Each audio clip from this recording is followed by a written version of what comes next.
खबर का हल नजर आएगी। तो अभी इसीलिए फर्स्ट रीडिंग जब करना तो नोट्स मत बनाना, सिर्फ इंपॉर्टेंट पॉइंट्स को हाईलाइट कर लेना, ठीक है। और एनसीईआरटी की किताबों में जो इंपॉर्टेंट कॉन्सेप्ट है वो हाईलाइट करके दिए होते हैं, यानी वो जो इंपॉर्टेंट अवधारणाएं हैं, कॉन्सेप्ट है, उनको और विचारों को, तो आपको क्या करना है, उन विचारों को अंडरलाइन करते जाना है। जैसे कोई परिभाषा है, डिफिनीशन है, अंडरलाइन कर लिया, इंपॉर्टेंट स्टार मार्क कर लिया, और इससे संबंधित किताब को गोजना पड़ेगा, इससे संबंधित जो विचार है, थॉट्स, उसके साथ लिंक कर लिया। जैसे मान लीजिए स्टार 1 आपने रखा, अब देखो कैसे पहली रीडिंग करनी है।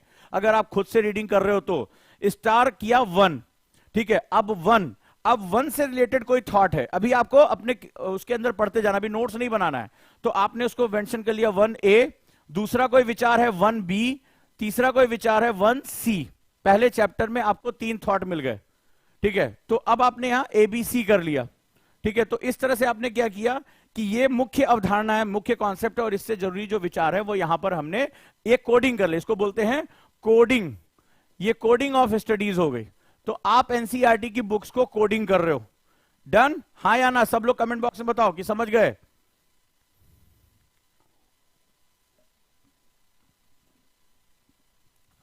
एनसीईआरटी पढ़ने का बिल्कुल सही तरीका बता रहा हूं, मतलब तुम्हारी किताब ही तुम्हारे प्राइमरी नोट्स बन जाएगी।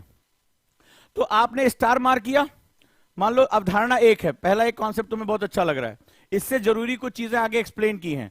तो अब आपको क्या करना है, उसकी कोडिंग करनी है कि ये पहला कॉन्सेप्ट है, इसका ABC।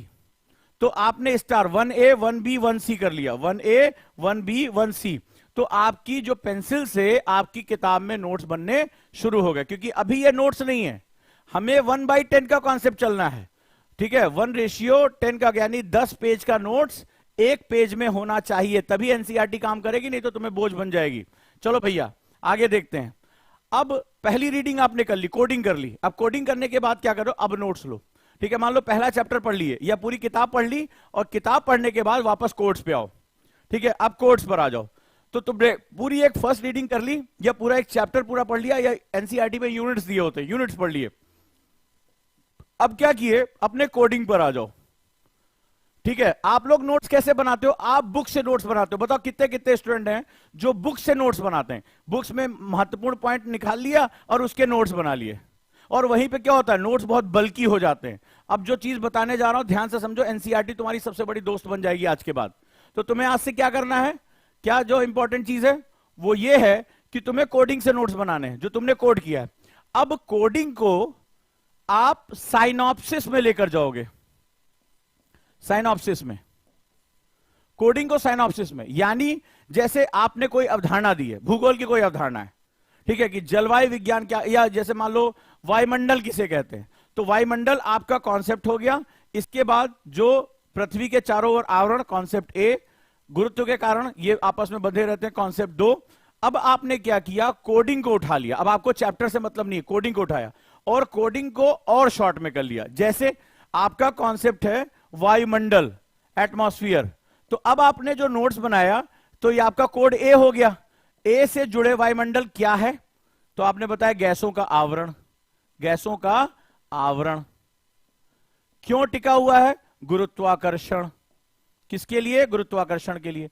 इसी को हम लोग LWMI नोट्स कहते हैं, लेस वर्ड मोर इंफॉर्मेशन कहते हैं, ठीक है। तो अब ये बुक से नहीं, ये कोड से बनेगा। जब ये कोड से बनेगा तो ये बहुत छोटा हो जाएगा, समझे। अभी ये पहला चीज खत्म हो रही है। और LWMI से एक फायदा ये है कि अभी इसमें आपको जगह छोड़नी है, इसमें अपडेट करना, बड़ा मजा आने वाला है। एनसीईआरटी पूरा निचोड़ के तुम्हारे हाथ में आ जाएगा। तो पहली गलती, डायरेक्टली बुक से नोट्स मत बनाना, कोडिंग करना। कोडिंग करने से फिर नोट्स बनाना, और नोट्स कैसे, साइनॉप्सिस फॉर्म में होगा, ठीक है। जो कोड बनाया है उसको और छोटा करना है। चलिए ये हो गया, यहां तक समझ में आ गया नोट्स तक। अभी इसमें बाकी है, क्यों, क्योंकि इसमें मुझे जगह चाहिए। अभी इसमें 2 चीजें और जोड़नी है, इसके बाद तो ये देश का सबसे पावरफुल नोट्स बन के तैयार होगा, कोई माई का लाल हाथ नहीं लगा सकता इसमें। लेकिन अभी समझते जाओ, यहां तक ओके है? सब लोग बताओ कमेंट बॉक्स में, यस सर, ओके है सब लोग। सॉफ्ट कॉपी बनाओ, हार्ड कॉपी बनाओ, तुम्हारे ऊपर। अब डिजिटल टेक्नोलॉजी बहुत आगे चली गई है, तो वो सब तुम्हें बताऊंगा, ओके है।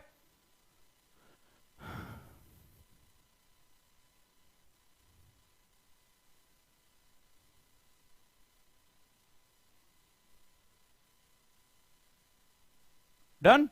तो बुक से अब क्या करना है, कोड्स बनाना है। चलिए सब लोग, तभी तो लगेगा कुछ पढ़ाई हो रही है। अब आ जाओ तीसरा, अगला।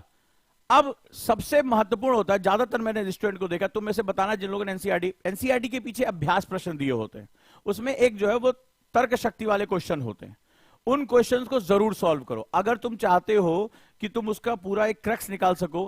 कितने लोग ईमानदारी से बताओ कि एनसीईआरटी की बुक्स में हर चैप्टर के पीछे क्वेश्चन दिए होते हैं, और जानते हो आईएएस प्रीलिम्स में वहां से डायरेक्टली क्वेश्चन आते हैं, डायरेक्टली क्वेश्चन आते हैं।